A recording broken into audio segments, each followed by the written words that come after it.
What makes this house special is it's right in the middle of Providence Road with all the busyness, but you wouldn't know. There's acres around here, there's deer here, plus the kids get some of the best schools in the district. Hi, I'm Yana. And I'm Darren. And we're with Metro Real Estate. One of the things that stood out the most about this house is, first off, the shape. When you see it, it's breathtaking. It's an octagon shape, which is very rare. And when you walk inside, it has these wooden beams and the wooden ceiling, and it is just amazing.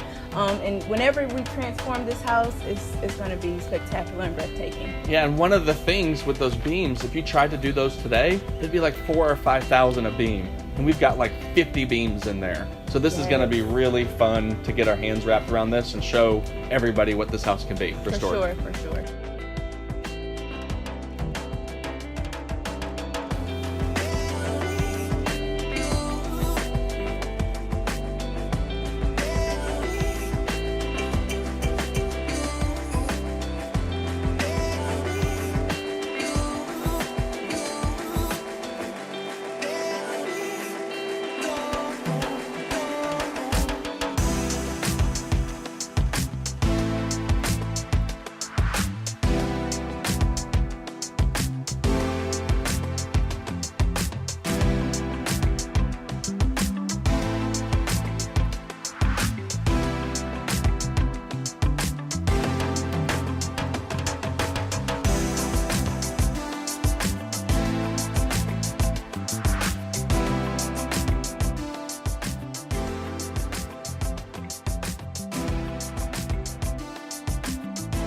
At Metro Real Estate, our mission and our values aren't just words on the wall. And sometimes they can get that way, and that's my fault for not doing a good enough job translating them and talking about them enough. We believe wholeheartedly that the only way we get the most impact to accomplish our mission is to be living our core values most of the time. And occasionally there are people that pop in here and pop out, or there are people that have some things that they go on in their life where they're not living those missions, they're not living those core values. And I've seen it time and time again pull people down. I've seen it hurt, I've seen it cause confusion, division, and then the customer loses because we're not getting along, the teammates don't feel like it's a great place to work. So we're really big on hiring that way, talking through those things and what we do every day and how it affects, and from time to time firing, based on those things. Because if I don't protect it as the owner in the company, and I don't remind people of why they're there, we can all easily get caught up in the day-to-day and we just end up doing a job.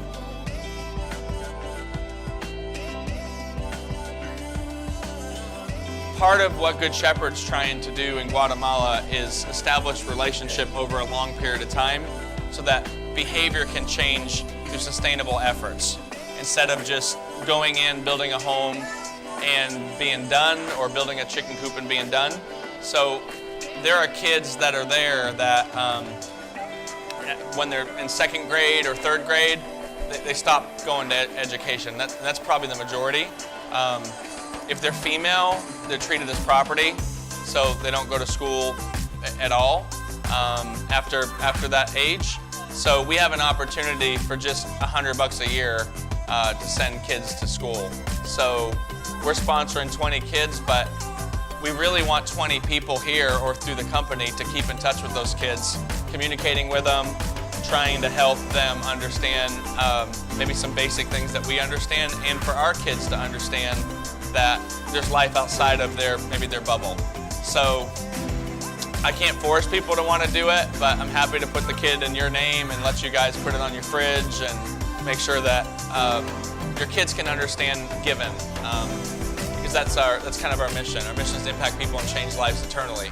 So the last thing I wanted to do was let you guys know a little bit about the Guatemala trip.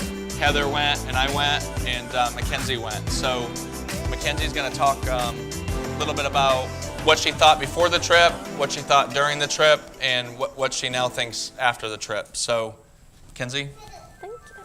And I thought I wasn't going to be able to do anything. But as we got there and realized that everybody's help was important, and when we got there, there was just a concrete slab. I have to share with my sister, and our room is probably the size of the house. This house was maybe a little bit bigger, but the family that we were building it for they were really sweet. They were there every day while we were building the house, and we got it done. I didn't think we were going to get it done in a full week, but we did. And at the end of the week, the mom was she was so happy. There was 4 teenagers that went, and we all dedicated the house to her. And we made these little wooden signs that had scripture verses on them for her. So we hung them up in her house, and she was very grateful for it. They loved blonde hair. So Mackenzie can get a date if she ever can't get one in the United States. If I can't get one in the United States, I'll just fly to Guatemala because they love blonde hair and blue eyes. But the third day we had the most kids, and me and Dad switched. So he did recreation with soccer, and I did snacks. And I thought, okay, snacks is easy. Just have them sit down, we can give them snacks. They were all coming towards me and had this big crowd of children all around me, trying to get the cookies and everything out of my hand, getting the Fruit Loops everywhere, because they don't have that kind of stuff. So every single Fruit Loop they ate, every single thing that they got, they consumed it because they didn't know when they were going to get their next meal. And for us, it's like, I'm hungry, I'm going to go to the pantry and get popcorn and pizza because that's what I want and that's what I can have. But they don't have those types of resources there that they can just say, I want pizza, and go get pizza. For us, it's a normal thing. And so once we came back from the trip, I realized the whole week that I was there, I didn't use electronics. I was very off connected, not that I have many electronics, but still just watching TV. I know that I don't have to watch TV because it's not a necessity in life. We realize that we don't need everything that we have.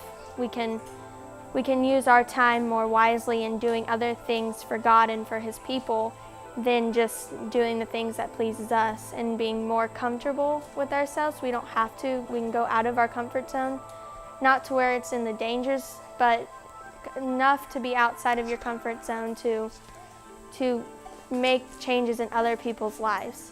Because even though I didn't know Spanish when I went to Guatemala, I know 0 Spanish. I know no hablo español and hola. That's the only thing that I know. And so I really thought that I wasn't going to be very connected to the kids, but even just looking and playing and doing things with them, it was really fun. And I'm ready to go back next year.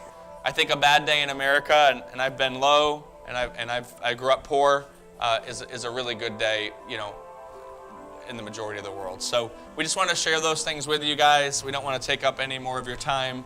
There's some games over here. Feel free to stay. If you're bored and want to go home, it's no problem either. You don't have to stay till 4. Grab an ice cream on your way out. But we wanted to share these things with you guys because if it wasn't for Patrick, doing a great concrete job and maybe being able to make profit, or our Jose's over here, both of them that do good work for us, or our own people, we wouldn't have the opportunity to do these things. So we're grateful for you guys for that, and we thank you for showing up today.